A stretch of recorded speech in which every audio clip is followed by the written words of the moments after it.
मिनश्शैतानिर्रजीम बिस्मिल्लाहिर्रहमानिर्रहीम। हम अगर ख़ुद करबला के मौजू के ऊपर बात करें तो हम एक नारा लगाते हैं, है हमारी दरसगाह करबला करबला। ठीक है, हम करबला से बहुत सारी चीज़ें देखते हैं, सीखते हैं। करबला हमारी दरसगाह है, जिसमें से एक ये है कि हम करबला के वाक़या को जब देखते हैं तो उसमें हम देखते हैं कि शुजाअत का पहलू बहुत ज़्यादा वाज़े नज़र आता है। ख़ुद हज़रत इमाम हुसैन अलैहिस्सलाम से, हज़रत अली अकबर से, जनाब हज़रत अब्बास से। और दूसरा पहलू जो नज़र आता है वो इबादत का पहलू है कि इतनी शिद्दत की जंग, लेकिन इबादत का ऐसा मंजर कि तपती सहराव के ऊपर इमाम हुसैन अलैहिस्सलाम और उनके असहाब का नमाज अदा करना, ये पहलू भी नज़र आता है। और तीसरा पहलू जो है वो है अताअत का पहलू। हम अगर शख्सियात देखें, ख़ुद जनाब इमाम हुसैन अलैहिस्सलाम के पास जो थी, उनमें से दो शख्सियत ऐसी थी कि जिन्होंने अताअत की जो है ना वो इंतहा कर दी, जिनमें से एक हज़रत अब्बास अलैहिस्सलाम है और दूसरे जनाब सैयदा ज़ैनब है। कि मतलब आप तारीख़ में देख लें, किसी जगह पे कहीं आपको नहीं मिलेगा कि आप जो है ना वो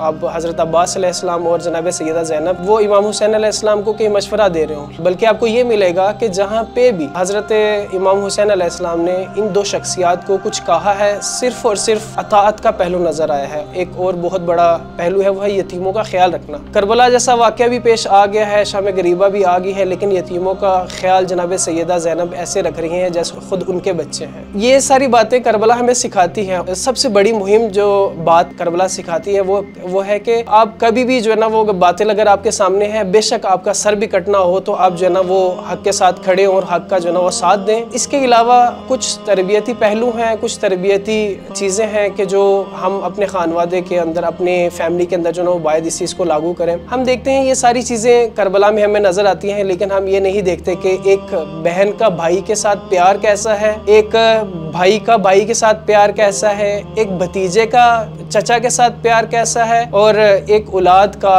एक बेटे का अपने बाप के साथ प्यार कैसा है। जब इन चीज़ों का हम देखते हैं तो मुझे बहुत प्यारा एक वाक़या याद आ रहा है। वो वाक़या यूँ है कि जनाब सैयदा ज़ैनब की अभी ताज़ी शादी हुई थी, तो वो अपने घर में थी। तो इमाम हुसैन अलैहिस्सलाम का दिल जो है ना वो उदास हो गया था जनाब सैयदा ज़ैनब से। तो जनाब सैयदा ज़ैनब के घर चले गए इमाम हुसैन अलैहिस्सलाम। जनाब सैयदा ज़ैनब आराम कर रही थी, तो देखा कि जनाब सैयदा के चेहरे मुबारक के ऊपर जो है ना वो धूप पड़ रही है। इमाम हुसैन अलैहिस्सलाम धूप के और जनाब सैयदा के बैन में जो है ना वो आगे खड़े हो गए ताकि जनाब सैयदा ज़ैनब को धूप अजियत ना दे। अब ये चीज़ छोटी चीज़ नहीं है। आज हम देखते हैं मुआशरे में भाई भाई से जो है ना वो नाराज़ हुआ पड़ा है छोटी छोटी वजूहात की वजह से। फ़र्ज़ करें चचा भतीजे से नाराज़ हुआ पड़ा है, या भतीजा अपने चचा को जो है ना वो सलाम नहीं करता कुछ वजूहात की, छोटी छोटी वजूहात की वजह से। या फ़र्ज़ करें बाप जो है ना वो बेटे से नाराज़ है और बेटा जो है ना वो बाप से नाराज़ है, तो कुछ छोटी वजूहात की वजह से। मेरा एक छोटा सा पैगाम वो ये है कि हम अभी मुहर्रम आ रहा है, तो हम मुहर्रम में जो है ना वो एक इरादा करें कि